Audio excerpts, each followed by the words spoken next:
lalawigan, Tagalungsod, Tagalalawigan.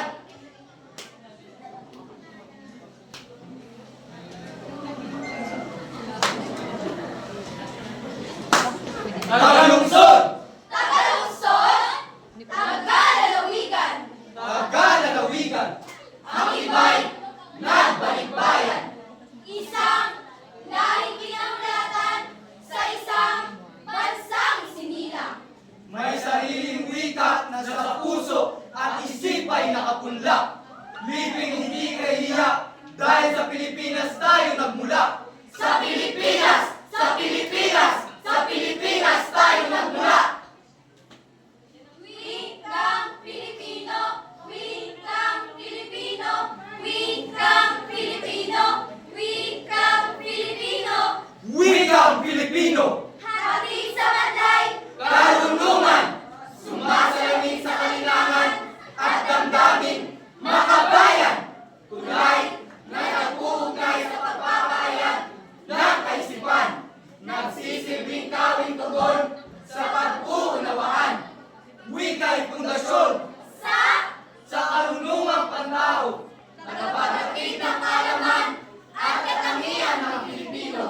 Pilipino, Pilipino, Pilipino, Pilipino. Mahalaga sa usapan at pangamatwirang totoo. Marapat na kahalagahan para sa kaunlaran at pagbabago. Wika natin ay abong mong tatanggapin ang pagbabago na gamitin ang dialekto at salitang hirap sa kausap mo. May batas na nagpapahintulot na pag-aralan ng mga ito. Huwag lang kalimutan ang wika natin, Filipino! Pilipino! Filipino! Pilipino! Sagana ang Pilipinas sa mga katutubong. Wikain! Iba-iba ang bigkas at diin, ngunit ito'y Filipino pa rin. Saan man dako ng bansa, Malaya nating gamitin. Ilocano, Sambal, Ibatan, Ifugao, na sariling atin.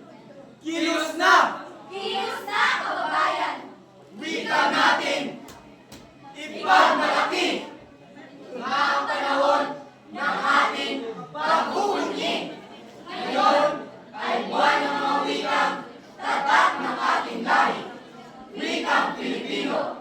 Wika ng liping kayumanggi. Wikang Pilipino. Sa gisag ng pagka-Pilipino. Ni Ernest Genesis Mercado Guevara.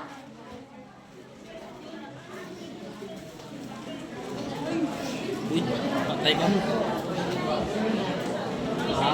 Ako, Jose Montayo Rizal, Mercado, E.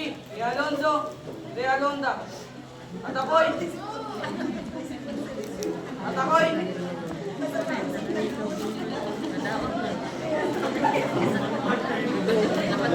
nalulungkot sapagkat ako'y mamamatay na hindi ko nasisilayan ang ningning ng bukang liwayway sa aking bayan. Kayong makakakita, salubungin niyo siya.